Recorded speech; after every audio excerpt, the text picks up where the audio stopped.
जय महादेव भोलेनाथ शिव शंकर जय महाकुंभ।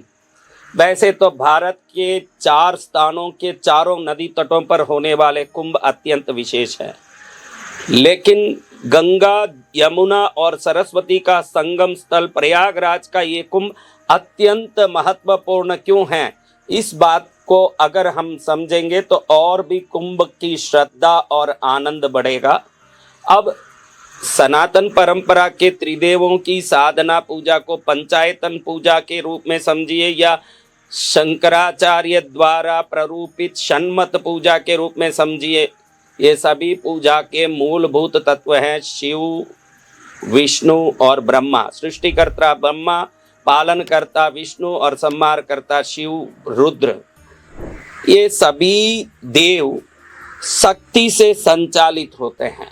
शिव भगवती की शक्ति से संहार करते हैं, विष्णु लक्ष्मी की शक्ति युक्त हैं और ब्रह्मा सरस्वती की शक्ति युक्त हैं। उनकी अर्धांगिनियाँ उनकी शक्ति मानी जाती है, उनके अस्त्र शस्त्र भी उनके शक्ति माने जाते हैं। लेकिन कोई भी इस बारे में बात नहीं करता कि गंगा, यमुना और सरस्वती आखिर में है क्या। नदी तो है ही, इस पूरे भारत में मात्र ब्रह्मपुत्रा एक ही नदी है जो पुरुष नदी है। भारत भूमि के संपूर्ण नदियों में एक नदी है ब्रह्मपुत्रा जो पुरुष नदी है, बाकी सभी नदियां स्त्री नदियां हैं, यानी ये सब शक्तियां हैं। सीधी बात है कि ये मात्र नदी नहीं है, स्त्रियां शक्तियां हैं, पुरुष उन शक्ति से संचालित होने वाले विभिन्न प्रकार के अवतार हैं। अब आप देख सकते हैं, पहले गंगा, यमुना, सरस्वती के बारे में सोचते हैं तो गंगा को देखिए, भगवान शंकर जी की जटा से उत्पन्न हो करके वो सीधे धरती पर उतरती है गौमुख में। अब गंगा शिव की शक्ति है, इससे ये समझ पड़ता है कि भगवान शिव की जटा से उत्पन्न होके आ रही है। यह शिव की शक्ति है। शिव की पूर्ण रूप से प्रत्यक्ष शक्ति पार्वती अर्ध शरीर में निवास करती है, न गंगा सिर पर निवास करती है। अर्ध शरीर में भगवान के 6 चक्र हैं, 6 चक्रों की शक्ति बन के भगवती पार्वती जैसे निवास करती है, वैसे ही सिर पर जो सहस्रार चक्र है, मूल चक्र, और चक्र पर जटा है और भ्रमरंध्र है। ये भ्रमरंध्र से प्रकट होकर उत्पन्न होने वाली गंगा शिव की संपूर्ण शक्ति बन के पृथ्वी में अवतरित होती है, वही गंगा प्रयागराज में आती है। अब इतना समझें कि गंगा शिव की शक्ति है। कई लोग गंगा देवी को गंगा मानते तो हैं, लेकिन ये बात कहीं भी किसी प्रकार से किसी के मुंह से उल्लेखित नहीं होती है कि गंगा शिव की शक्ति है, शिव की शिवा है। क्योंकि गंगा का मूल मंत्र ही ओम नमः शिवाय नारायणाय दशहराय गंगायै स्वाहा। और शिवा है जो नारायण के चरण से उत्पन्न हो करके शिव की जटा में पहुंच के शिव की शक्ति बन के धरती में उतरती है। ये शिव की शक्ति गंगा प्रयागराज में जाती है तो वहाँ कृष्ण की शक्ति यमुना आती है संगमित होने के लिए। कृष्ण यानी विष्णु के अवतार। यमुना तट पर लीलाधारी कृष्ण की कथाएं तो पूरे भारत में प्रचलित है ही। ऐसे भगवान कृष्ण की शक्ति बन के यमुना घूमती है। श्री सूर्यपुत्री यमुना और यम दोनों भाई बहन के रूप में प्रकट हुए, लेकिन यमुना विष्णु की शक्ति बन के धरती में अवतरित हुई। तो आप ये नहीं जानते होंगे कि गंगा शिव की शक्ति बन के, यमुना कृष्ण की यानी विष्णु अवतार की शक्ति बन के धरती में जहाँ एकत्रित होती है, वहीं सरस्वती अंतर्मुखी होके अंदर से प्रवाहित होके इनमें संगमित होती है। अब सरस्वती कौन है ये तो कहने की जरूरत ही नहीं है। आज तक पूरी दुनिया गंगा जमुना सरस्वती संगम स्थल, गंगा जमुना सरस्वती संगम स्थल, इसका रटन तो सब करते हैं, लेकिन कोई दूर दूर तक ये बोलते दिखे नहीं हैं कि गंगा शिव की शक्ति है, यमुना विष्णु की शक्ति है, न सरस्वती ब्रह्मा की शक्ति है। पूरी दुनिया जानती है कि सरस्वती ब्रह्मा की शक्ति है। अब आप देखिएगा ये तीनों शक्ति ब्रह्मांड में कहीं एक जगह संगमित होते नहीं दिखती। मंदिरों में अगर मूर्ति भी होगी तो 3 मंदिर होंगे पास पास में, बीच में महाकाली होगी, इस तरफ सरस्वती होगी, इस तरफ लक्ष्मी होगी। ऐसे 3 मंदिर में 3 मूर्तियां होगी। एक मंदिर में 3 मूर्ति नहीं होगी। एक ही कैंपस में, एक ही वलाह में, एक ही परिधि में 3 मंदिर होंगे पास पास लगे लगे। बीच में लक्ष्मी, इधर काली, इधर सरस्वती, या बीच में काली, इधर लक्ष्मी, इधर सरस्वती, 3 मूर्ति होंगे। वैकुंठ में बैठने वाली लक्ष्मी, शिवलोक में रहने वाली गंगा, ब्रह्मलोक में रहने वाली सरस्वती। आप देखिए ये त्रिदेव भी बिना शक्ति के कुछ नहीं है। शिव बगैर शक्ति के शव हैं। शिव नहीं हो सकते। शिव जब तक कि शिव होंगे जब उनके शरीर में शक्ति निरंतर प्रवाहित होती रहेगी। शिव के शरीर से शक्ति निकल गई तो शिव भी शव है, यानी शिव को शिव तत्व की शक्ति देने वाली उनकी शक्तियां ही हैं। ये शक्तियां 3 हैं। एक तो पार्वती शक्ति, एक मनोन्मनी शक्ति जो भगवान के शरीर में ही निवास करती है, और एक है गंगा शक्ति जो सिर पर निवास करती है। तो आप ध्यान रखें कि गंगा शिव से शिव तत्व देने वाली शिव की शक्ति है जो प्रयागराज में आती है, और यमुना विष्णु की शक्ति है।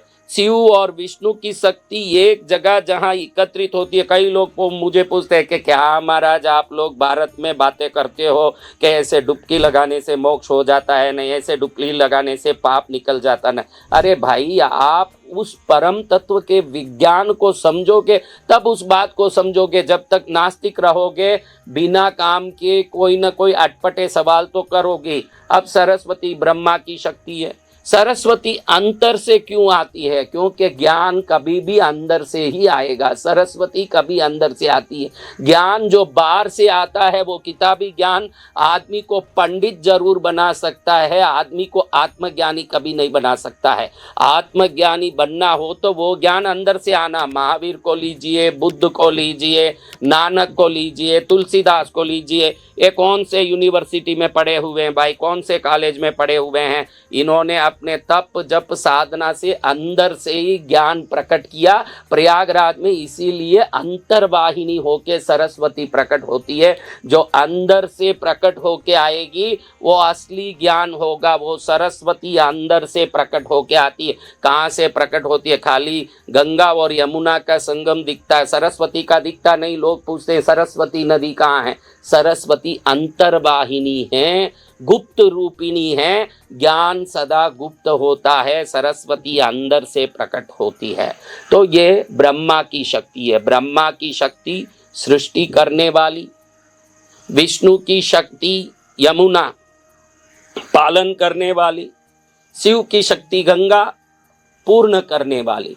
तीनों शक्तियां जहां एकत्रित होके एक जगह संगमित होती है, उस जगह का कोई तुलना नहीं है, क्योंकि ऐसी कोई जगह ब्रह्मांड में नहीं है। शिवलोक में जाओगे तो शिव की शक्तियां दर्शन देगी आपको। ब्रह्मलोक में जाओगे तो ब्रह्मा की सरस्वती, श्यामला, शारदा ये शक्तियां वहां दर्शन देगी आपको। विष्णु के लोक में जाओगे तो लक्ष्मी, नीला, भूमा ये शक्तियां आपको वहां दर्शन देगी, जितनी भी शक्तियां। लेकिन सभी शक्ति एक के शरीर में दूसरी प्रवेश करके एक युक्त हो जाती हो। अगर ब्रह्मांड में ऐसा कोई स्थान है तो वो प्रयागराज है। आप ये ध्यान रखो, वो जगह है जहां तीनों शक्ति एकत्रित हो जाती है। और जो डुबकी लगाता है सृष्टि कर्त्री शक्ति, पालन कर्त्री शक्ति, संहार कर्त्री शक्ति में जब वो प्रवेश करके डुबकी लगाता है, अनंत जन्मों के सृष्टि के पापों का समाप्ति, पालन करते करते किए हुए पापों का समाप्ति, संहार कर्त्री शक्ति गंगा के चरण में जाने के कारण होने आज तक किए हुए सभी पापों की समाप्ति करके संपूर्ण पाप ताप रहित होके मुक्ति प्राप्त करने का अधिकारी बनता है। कई लोग मुझे पूछते हैं कि ये गंगा यमुना सरस्वती संगम स्थल का महत्व क्या है। महत्व ये है कि बिना शक्ति के तो शिव विष्णु ब्रह्मा भी कुछ नहीं है, और वो शक्ति तीनों एक ही जगह संगमित हो रही है। तो उस शक्ति में सृष्टि पालन संहार की तीनों शक्ति एक साथ आविर्भूत हो गई।